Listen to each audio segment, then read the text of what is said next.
I liked all your videos. Hey, some of them suck.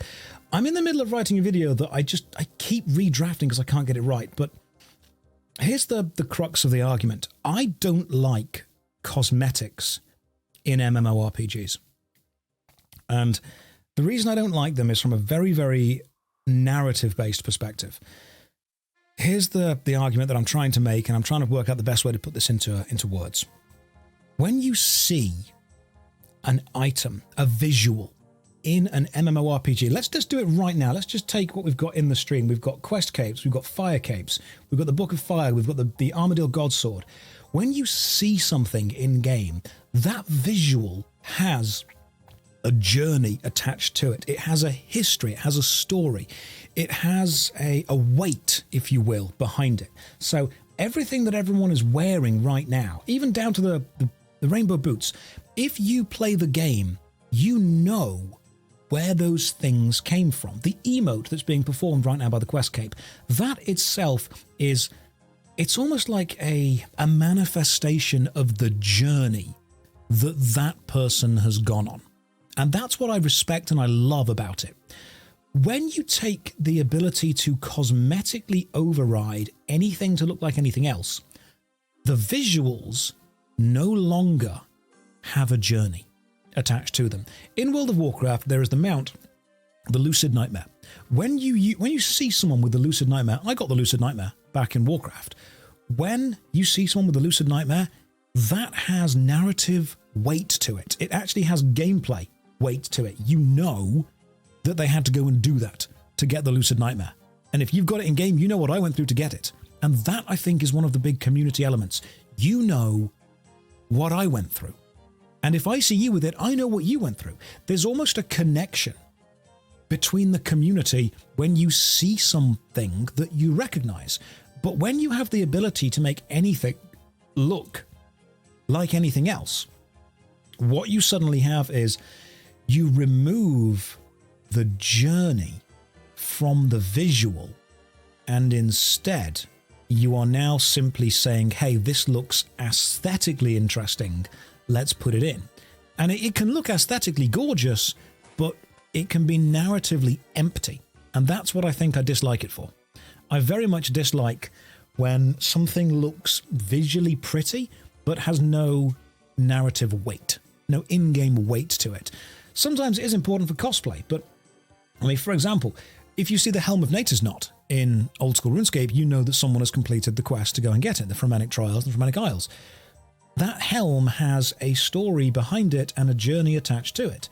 If in RuneScape 3 you simply visually override whatever helmet you're wearing to look like the Helm of Nature's Knot, you don't know that that journey has happened. And while I understand this is almost a very selfish way to look at it, when I see something in-game, it makes me feel connected to the game if I know where it came from. When I see something and I'm like, oh yes, this came from there, this came from there, this came from there, it makes me feel involved in the world. The problem is, when I see something in the game that looks cool, and I say, oh, I know where that came from, it came from the shop, it takes me out of the game. It makes me think, right, where is that cool cosmetic from? Is it from an adventure? Is it from an experience? Is it from an achievement within the game? No, it's from the shop. And that takes my mind away from the adventure that I was hoping to have and toward the go and pay more money to look cool. The problem with this is also when you add in cosmetics and stuff like that into the game, there is a temptation, a very big temptation, to add in silly cosmetics because people buy them. Tera did this a lot with, oh, let's just have a car in the game, a silly little car. Let's have the players wear the mobile gear from Attack on Titan. And you add a silly cosmetic in. RuneScape 3 is the worst for it. You add a silly cosmetic in and people buy it because it's just silly. It's okay, it's just one. It's just one silly cosmetic. It's not going to start a landslide. But it does because it's immersion breaking and people want sillier and sillier and sillier. And eventually, unfortunately, if you use your game to tell a joke, eventually, over enough time, your game becomes a big joke. And it's only funny to the people who have been there from the start. Because when you join the game brand new and you see all these jokes, you realize that you're joining a massive in-joke that you're not a part of, and the game itself has lost the direction from what it effectively started as. Which I think is, yeah, it is silly and strange and unfortunate, but I'm having a very hard time working out how the hell I turn that into a script. I've written and re-scripted it several times. I think the truth is, I don't yet understand it enough within my own head to make writing a script on it valuable. If I'm not able to understand and explain enough of what I'm doing with it, then I go back and I re-script and I re-script and I re-script and I try and work everything out. What are we discussing writing a script for? We're discussing writing a script about any of my opinions in MMORPG, because I've got the secondary kind of series on the main channel of MMO Opinion about design choices within MMOs. And one of the issues that I am going to face eventually is, have any of you watched the YouTube channel Every Frame a Painting?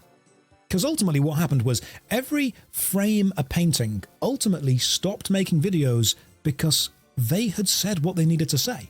They had explained everything. They're like, all right, cool. Here's my opinions. Here's why I think it. Here's what you need to know. Go and do your own with it. They stopped, and they were a brilliant channel because they stopped before they kind of overran themselves. But the problem with me making lots of MMO opinion videos is eventually I'm going to run out of stuff that has any relevance or weight to say.